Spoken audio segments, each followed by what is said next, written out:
اس وقت عید الاضحیٰ کا موقع ہے، اور عید الاضحیٰ کے موقع پر عالم اسلام کے وہ مسلمان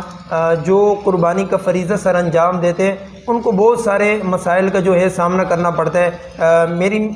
میرا مطلب ہے کہ ان کو قربانی کے جو مسائل ہے کہ قربانی کس کے ساتھ کرنی چاہیے، کہاں کرنی چاہیے، اور اس کے لیے کون سے پیسے صحیح ہے، کہاں اور کن جانوروں کی قربانی ہے، بہت سارے معاملات ہیں، تو اس حوالے سے لوگوں کو بڑی پریشانیاں ہوتی ہے۔ تو اس کے لیے ہم نے کہا تھا کہ ہم قربانی کے مسائل پر جو ہے مختلف پاکستان کے جیت علماء اکرام کے ساتھ جو ہے پروگرامات کر کے آپ کو ان علماء اکرام کے ذریعے جو ہے آپ کو پیغام پہنچاتے رہیں گے۔ آج ہمارے ساتھ مفتی گل فراز صدیقی صاحب، سب سے پہلے آپ کا بہت بہت شکریہ کہ آپ نے ہمیں قیمتی ٹائم دیا۔ آپ کا بھی بہت شکریہ۔ مفتی گل فراز صاحب، چونکہ اس وقت عید الاضحیٰ کا موقع ہے اور بہت سارے لوگ جو ہے اس حوالے سے پریشان رہتے ہیں،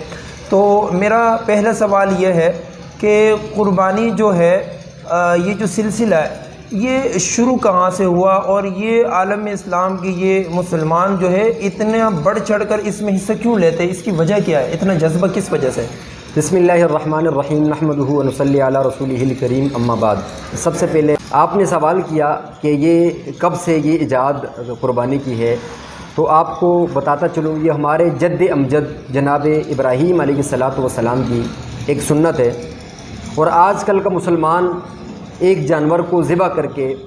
اتنا فخر محسوس کرتا ہے کہ میں نے ایک سنت کو زندہ کیا، اور فخر محسوس کرنا بھی چاہیے، چونکہ ہم اپنے جد امجد اپنے دادا جان کی قربانی کی اس سنت کو لے کر چل رہے ہیں۔ لیکن آپ اس بات کو دیکھیے کہ جناب ابراہیم علیہ السلام کو جب اللہ تبارک و تعالیٰ نے حکم دیا کہ اپنے بیٹے کو ذبح کریں، بہت لمبا واقعہ ہے، چونکہ وقت کے نزاکت کو دیکھتے ہوئے مختصراً یہ عرض کروں کہ ابراہیم علیہ السلام نے جس بیٹے کو بڑھاپے کی حالت میں رو رو کے رب سے مانگا ہے، اور رب سے یہ دعا کی کہ اللہ میرے لیے ایسی اولاد پیدا کر، میری ذریت میں سے ایسی اولاد پیدا کر جو رہتی دنیا تک لوگوں کی رہنمائی کر سکے، تو اللہ تبارک و تعالیٰ نے آپ کو بڑھاپے کی حالت میں ایک بیٹا دیا جس کا نام اسماعیل ہے۔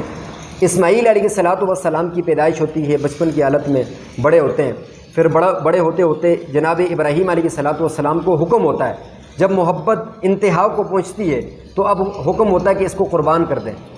یہ در حقیقت ایک سبق ہے مسلمانوں کے لیے، وہ یہ سبق ہے کہ ہم اپنی پسند کی چیز کو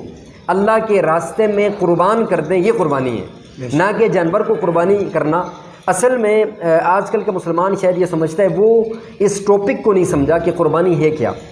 اگر آج ہمیں یہ پتہ چل جائے کہ قربانی جناب ابراہیم علیہ السلام کی وفاؤں کا اور اسماعیل علیہ السلام کی اداؤں کا ذکر ہے، تو میں سمجھتا ہوں کہ ہم امت مسلمہ ہمارے لیے ایک بہت بڑی ایک چیز ہوگی۔ تو میں آپ کو اینڈ میں یہ بتاتا چلوں، یہ حضرت ابراہیم علیہ السلام کی ایک سنت تھی جس کو نبی علیہ السلام نے، صحابہ اکرام نے، امہات المومنین نے، ازواج مطہرات نے، اور اس کے ساتھ ساتھ اہل بیت عظام، پھر اس کے بعد جو ہے نا آج تک مسلمان اس سنت کو زندہ کرتے ہوئے آ رہے ہیں، اور آج بھی الحمدللہ بڑے ذوق اور شوق کے ساتھ لوگ اس کو زندہ کر رہے ہیں۔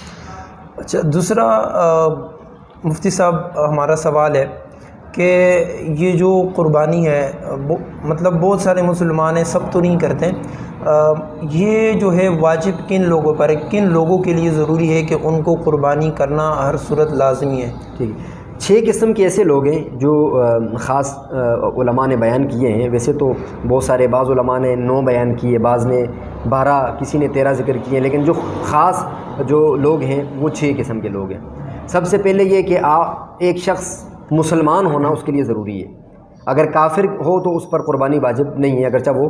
مالدار ہی کیوں نہ ہو، چونکہ اس کا عقیدہ ہی اسلام کا نہیں ہے، اور وہ جناب ابراہیم علیہ السلام کو مانتا ہی نہیں ہے، اس کا ایمان ہی نہیں ہے، تو اس پر قربانی واجب نہیں ہے۔ اس کے ساتھ ساتھ آزاد ہونا بھی ضروری ہے۔ پہلے زمانے میں جیسے غلام اور باندی ہوتے تھے، تو غلام اور باندی پر یہ قربانی ضروری نہیں ہے۔ اور تیسرا وہ شخص ہے کہ جو صاحب نصاب بھی ہو۔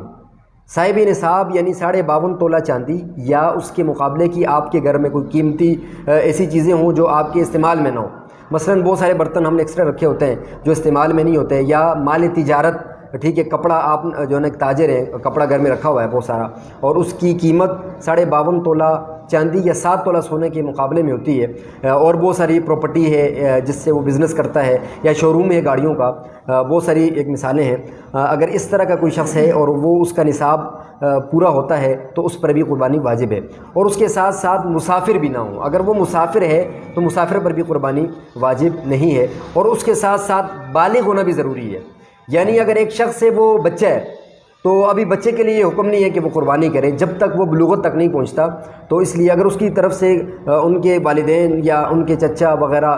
ورثہ اگر کرتے ہیں تو وہ تو جائز ہے، لیکن وہ بچے پر اگرچہ وہ صاحب نصاب ہی کیوں نہ ہو اس پر قربانی واجب نہیں ہے۔ اچھا، اسی کے ساتھ بہت سارے لوگ ہیں جو صاحب نصاب ہے، بہت سارے لوگ جو اکیلے میں جانور لاتے، کچھ لوگ اونٹ کی قربانیاں دیتے ہیں، کچھ لوگ بکرے کی، کچھ لوگ ایسے بھی ہیں جو 10 20 جانور اکیلے میں لا کے وہ جانوروں کی قربانیاں دیتے ہیں، لیکن بہت سارے ایسے بھی لوگ ہیں جو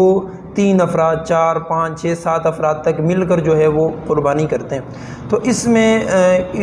کیا شرائط ہوتی ہے کہ یہ جو آپس میں مل کر قربانی کرتے ہیں کس کے ساتھ وہ قربانی جائز ہے، کس کے ساتھ نہیں ہے؟ چونکہ اس وقت دنیا کے اندر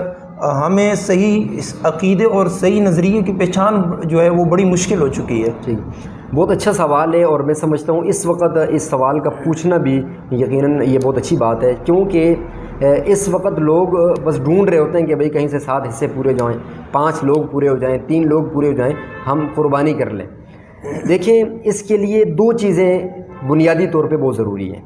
پہلی بات یہ ہے کہ آپ کے جو 7 لوگ ہیں اس قربانی کے اندر جنہوں نے حصہ ڈالا، یا 5 لوگ ہیں جنہوں نے قربانی میں حصہ ڈالا، یا 3 لوگ ہیں یا 4 ہیں، جتنے بھی ہیں،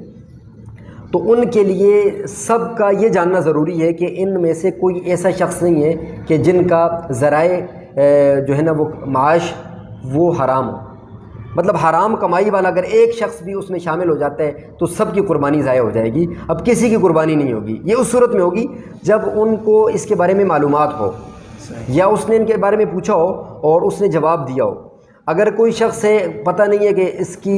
جو نا آمدن کہاں سے ہوتی ہے، کیا وہ جائز ہے ناجائز ہے، حرام ہے یا حلال ہے، تو اس صورت میں پوچھنا ضروری ہے کہ بھائی آپ جو ہمارے ساتھ قربانی کر رہے ہیں آپ کیا کام کرتے ہیں، جاب کیا ہے آپ کی، کیا آپ حرام تو نہیں کماتے؟ اگر 7 میں سے ایک حصہ بھی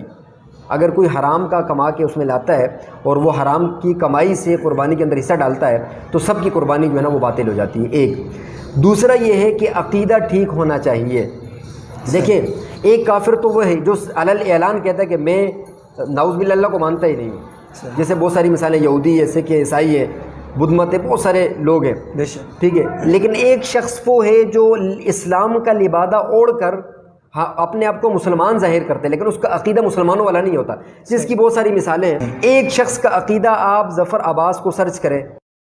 جو صحابہ اکرام پر تبرہ بازی کرتا ہے، جو امہات المومنین کو نعوذ باللہ گالیاں دیتا ہے، مجھے یہ بتائیں اس کے ساتھ قربانی کرنا یا اس کو وقف قربانی دینا جائز تو دور کی بات، جائز اور ناجائز کی بحث پر تو جانا ہی نہیں چاہتا۔ میں کہتا ہوں ایسے شخص کو تو قربانی دینا حرام اور ناجائز ہے۔ میں سمجھتا ہوں کہ ہمیں ایسے لوگوں سے بھی بچنا چاہیے جو اسلام کا لبادہ اوڑھ کر اسلام کو کھوکھلا کرتے ہیں، اور اس کے ساتھ ساتھ آپ نے دیکھا ان کی ایسی ایکٹیویٹیز جو ملک کے لیے بھی نقصان دہ ہے۔ میں سمجھتا ہوں ایسے لوگوں پر بھی ہمیں کڑی نظر رکھنی چاہیے۔